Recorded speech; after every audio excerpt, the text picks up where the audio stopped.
안녕하세요. 우리 지난 시간까지 화폐의 시간가치라는 개념에 대해서 같이 한번 살펴봤었는데요. 그렇게 해서 우리가 현재 가치 또는 무성장 또는 일정 성장 영구연금의 현재 가치에 대해서 살펴봤습니다. 좀 더 확장된 개념이 되겠는데요. 오늘 이자율 개념에 대해서 좀 더 추가적으로 공부한 이후에 그 다음에 실질적으로 우리가 기업의 가치를 한번 본격적으로 한번 평가를 해보도록 하겠습니다. 첫 번째 시간은 우리 이사복리계산인데요. 이사복리계산이라는 것은 1년에 이자를 한 번만 지급하는 게 아니라요. 2번 이상 지급하는 경우 그때의 우리 화폐의 시간가치다 이렇게 보시면 되겠습니다. 우선 예를 들어서 잠깐 설명을 드려보죠. 예를 들어서요. 우리 이자율이라는 것은 특별한 개념이 없으면 기간이 어떻게 되죠? 기간이 그죠? 1년 동안의 이자율이 10%라는 개념이죠. 그래서 연 이자율이요. 이자율이 현재 10%라고 한번 가정을 하겠습니다. 이러한 이자율을요. 연 표시하는 이자율을 표시하는데요. 표시되는 이자율은 연 10%입니다. 그리고 중요한 게 이자 지급 횟수인데요. 1년 동안에 이자를 지급하는 횟수가 이제까지는 1년에 한 번이었었지만 이제는 1년에 2번, 2회를 지급하는 경우가 되겠습니다. 이때 이제 현재 시점에서 만 원이 1년 후에 얼마의 가치를 가지게 되는지를 한번 살펴보도록 할게요. 현재 10%인데요. 이자를 1년에 2번 이상 지급한다면 한 번 지급할 때마다 몇 퍼센트가 되겠나요? 그죠? 한 번 지급할 때마다 5%를 지급하는 거죠. 그죠? 5%씩 지급하는 거죠. 결국에는 이렇게 되는 거죠.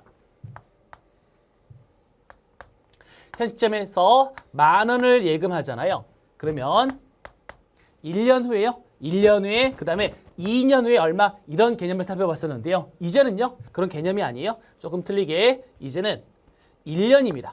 1년인데요. 1년 동안에 이자를요. 2번 지급하기 때문에 언제요? 6개월 후에 이자가 한번 지급이 되는 거죠. 얼마가 지급돼요? 그죠? 1년 동안에 10%니까 6개월 동안은 5%가 되는 거죠. 결국에는 곱하기 1 플러스 5%가 이렇게 지급이 되는 겁니다. 1년에 이렇게 1.05를 곱하시면 되겠습니다. 다시 한번 6개월 후에 몇 퍼센트죠? 이 개념은 아니에요.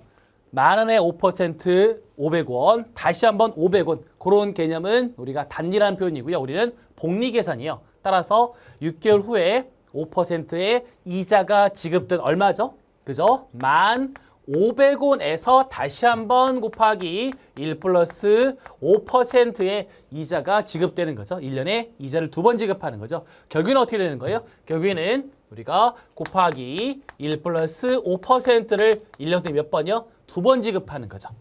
만약에 한 번 10%를 지급했다면 얼마가 되죠? 11,000원이 되는 거잖아요. 하지만 이렇게 쪼개서 5%를 2번 지급하면 금액이 커질까요? 작아질까요? 금액은 커지게 됩니다. 그래서요. 이제 이자율 자체가 단순하게 10%가 아니라 10.25% 이 금액 자체가요. 제가 이제 곱하기 1 플러스 10.52%를 하는 거랑 동일한 결과가 되거든요. 그래서 1년에 한 번 지급하는 것보다는 몇 번이요? 2번 지급하는 게 금액이 더 커지는 거죠. 따라서 얼마가 되는 거예요? 11,052원 정도가 되는 거거든요. 이렇게 해서 이제 우리가 보는 게 이산복리 계산인데요. 1년에 이자 지급 횟수가 2번 이상인 경우가 되겠어요? 숫자를 다르게 해볼까요? 이제는 조금 다르게 12%입니다. 이자 지급 횟수가 2번이에요. 현재 만 원이라면 1년에 얼마가 될까라고 했을 때 이제는 얼마가 되겠어요?